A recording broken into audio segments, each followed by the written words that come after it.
Greetings, I'm John Nash, the senior pastor at Mesa United Methodist Church, and today we look at the first book of the Bible, the book of Genesis. Genesis is a book that is familiar to most of us because we know the stories, or think we know the stories. Even if we couldn't say that they come from the book of Genesis, they're familiar to us. The creation story, stories of Abraham, of Jacob and Isaac, and of Joseph and his amazing Technicolor Dreamcoat. But because we know these stories, they are so familiar to us, we might think that we know them really, really well, when in fact we overlook what these stories actually have to be saying. So, for example, we know of Noah sending the animals into the ark 2 by 2, but do we know that he's also told to send them in 7 by 7? Not quite as likely. Genesis spans a huge amount of time, from the creation of the cosmos to the flood, to the call of Abraham, the birth of the promised son, to the birth of the 12 brothers who will become the 12 tribes of Israel, and finally their entrance into Egypt. It is a story of beginnings.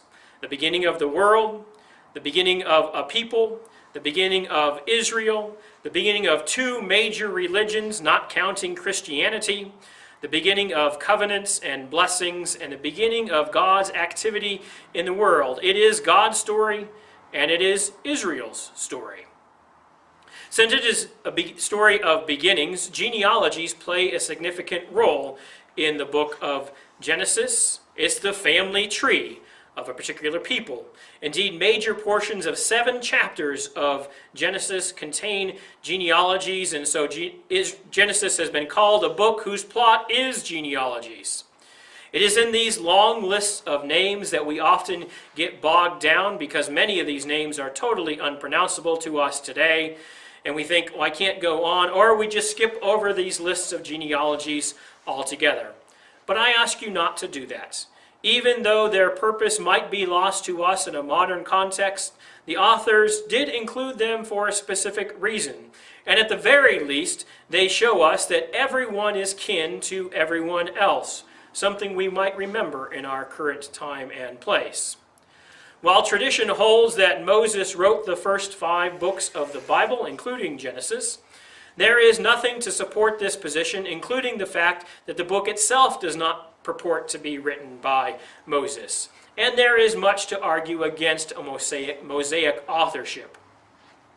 Instead, there is nearly unanimous agreement amongst biblical scholars that Genesis contains an interweaving of at least 3 primary sources, making it into a cohesive whole.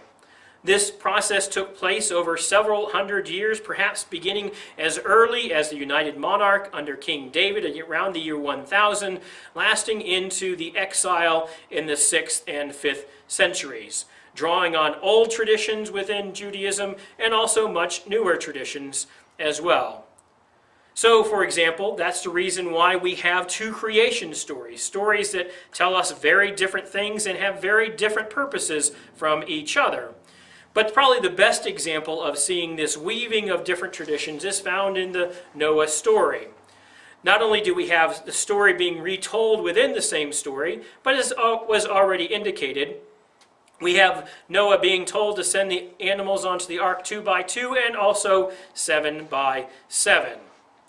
The weaving of these stories not only allowed Israel to retain differing stories found in the tradition, but their composition also allowed people to see affirmations of God's continued promise to the people, especially in times of crisis and turmoil, to see their own stories mirrored in the stories of their ancestors, assisting an exiled people in coming to terms not only with their past, but more importantly with their future and God's promises for that future.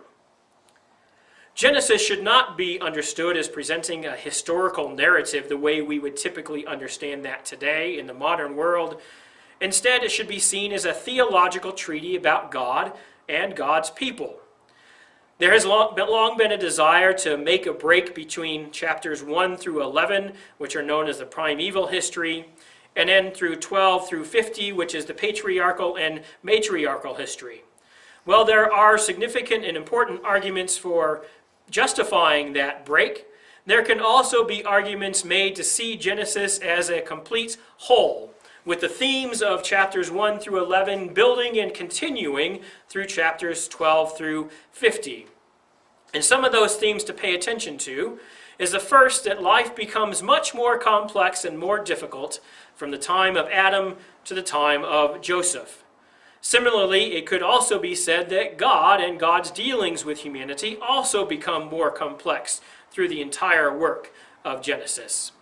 Second, as has already been said, it is a work of beginnings and new beginnings. That theme runs throughout the entire book of Genesis. Third is the presence of God's activity in every sphere of life and amongst everyone, both the chosen and the unchosen. Fourth is that those who society often says are the chosen ones, in particular firstborn sons are the wealthy, are not the ones that God ends up choosing.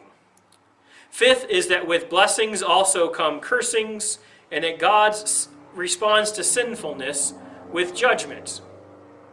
Sixth, and a corollary off of judgment, is that God also responds with grace and forgiveness to humanity and creates opportunities for new beginnings. Seventh is that the blessings that God gives are given not just to humanity, but to all of the creation, so that an environmental consideration and man's impact on creation is something that's always running just below the surface of most of the stories we find. Eighth is a concern for kinship and familial relationships, and also the dysfunction and disharmony and discord that are found whenever we gather together in groups. Ninth is the fact that God's actions are never all-controlling in Genesis, and that a prominent role is given to human action, both for good and for ill. But Genesis highlights the place given to humans as instruments of carrying out God's will in the world. And finally, the 10th theme we find is that God is at work in and through our actions, the good ones and the bad ones, and always leaves open the possibility not just for reconciliation, but for God's work to be done. I hope that you enjoy your reading of the stories of Genesis. And as you open up the book again, I invite you to read Genesis as if it's your first time. May God bless you in your reading.